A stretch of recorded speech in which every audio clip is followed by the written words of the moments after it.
Hi friends, അതെ, അരൂർ പള്ളിയിൽ നിന്നും ഏകദേശം ഒരു 1 കിലോമീറ്റർ മാറിയിട്ട് അരൂർ അമ്പലം സൈഡിലിപ്പോൾ ഇതിൻ്റെ പെയിൻറ്റിങ്ങും പരിപാടിയൊക്കെ നടന്നുകൊണ്ടിരിക്കുക. അതായത് ആദ്യം മോൾഡിൻ്റെയൊക്കെ പാടെല്ലാം ഗ്രൈൻഡ് ചെയ്ത് മാറ്റിയിട്ട് പിന്നെ പുട്ടിയിട്ട് പിന്നെ അതിന് ശേഷം പേപ്പർ പിടിച്ചിട്ടാണ്, അതായത് സാൻഡ് പേപ്പറൊക്കെ പിടിച്ചിട്ടാണ് ഇപ്പോൾ പെയിൻറ്റിങ് തുടങ്ങിയിരിക്കുന്നത്.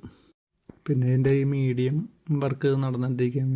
മീഡിയേറ്റർ എന്ന് പറഞ്ഞാൽ സെൻട്രലത്തെ പോർഷനിലെ വർക്ക് നടക്കുന്നുണ്ട്. അപ്പോൾ അതുകൊണ്ട് തന്നെ എത്ര കിലോമീറ്റർ കഴിഞ്ഞിട്ട് നമുക്ക് യൂ ടേൺ എടുത്ത് വരാൻ പറ്റും എന്നുള്ള കാര്യം അറിഞ്ഞുകൂടാ. ഇപ്പോൾ ഏകദേശം 1 കിലോമീറ്റർ മാറിയിട്ട് തന്നെ നമുക്ക് യൂ ടേൺ എടുത്തൊക്കെ പോരാൻ പറ്റുന്നുണ്ട്.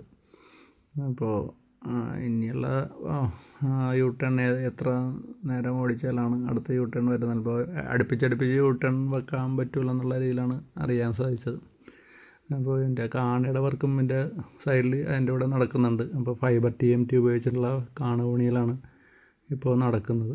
പിന്നെ ഇതിൻ്റെ വർക്കൊക്കെ കഴിഞ്ഞിട്ട് നേരെ കാണാൻ തന്നെ നല്ലൊരു ഭംഗിയാണ്. അതായത് ഈ 1 കിലോമീറ്റർ അരൂർ പള്ളിയിൽ നിന്ന് 1 കിലോമീറ്റർ മാറിക്കഴിഞ്ഞിട്ട് പിന്നെ തെക്കോട്ട് പോകുമ്പോഴെല്ലാം നല്ലൊരു ഭംഗിയുള്ളൊരു കാഴ്ചയാണ് ഇപ്പോൾ കാണാൻ സാധിക്കുന്നത്.